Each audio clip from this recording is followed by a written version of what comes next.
En quelques mots, un business plan, ça sert tout d'abord au créateur d'entreprise qui va suivre le déroulement de son projet.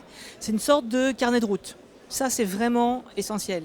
Et puis ensuite, évidemment, le business plan va servir à trouver des partenaires, qu'ils soient financiers ou pas d'ailleurs, mais à présenter le projet dans sa totalité à ces fameux partenaires. Alors effectivement, la question de savoir si l'étude de marché est indispensable quand on veut monter une entreprise, c'est une très bonne question et la réponse c'est forcément oui. C'est absolument indispensable, quel que soit son projet. C'est vrai que de temps en temps, les créateurs pensent soit qu'ils connaissent tout et font l'impasse sur l'étude de marché, ce qui est assez dramatique en général, ou alors vont très très vite et ne se posent pas les bonnes questions pour vraiment réaliser l'étude de marché. Et même si on a un petit projet a priori, c'est-à-dire un petit projet où on est seul, où on n'a pas besoin de beaucoup de capitaux pour démarrer, on a besoin de se mettre à la place des clients, de réfléchir client et donc de réaliser une vraie bonne étude de marché. C'est nécessaire parce que quand on regarde le business plan, en fait c'est une sorte de poupée russe, de système de poupée russe.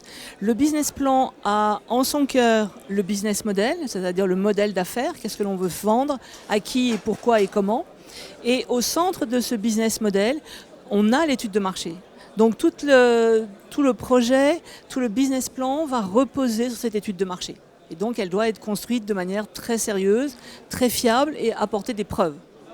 Alors si on devait retenir uniquement 3 conseils pour bien monter son projet, je dirais que le premier conseil, c'est d'ailleurs un paradoxe, c'est à la fois prendre du temps pour bien comprendre le marché, bien comprendre les clients, tout en allant vite. Tout en allant vite parce que les clients changent d'avis, parce que l'information que l'on recueille se périme très vite. Donc il faut à la fois aller très vite et tout savoir, bien comprendre en tout cas. Ça c'est vraiment le premier conseil. Le deuxième conseil, c'est vraiment de penser client. Se mettre à la place des clients. J'entends trop souvent des porteurs de projets dire « j'ai une très bonne idée ». Peut-être leur idée est extraordinaire, mais il faut que le client trouve cette idée extraordinaire, sinon on ne va pas aller très très loin. Et le troisième conseil, c'est de sortir de son isolement, d'aller à la rencontre des clients et pour cela de construire très vite à moindre frais, ce qu'on appelle un minimum viable product, c'est-à-dire une proposition de valeur pour vraiment tout de suite savoir si les clients sont au rendez-vous ou pas avant de continuer tout l'ensemble de l'étude de marché qui peut être un peu plus long et forcément un peu plus coûteux.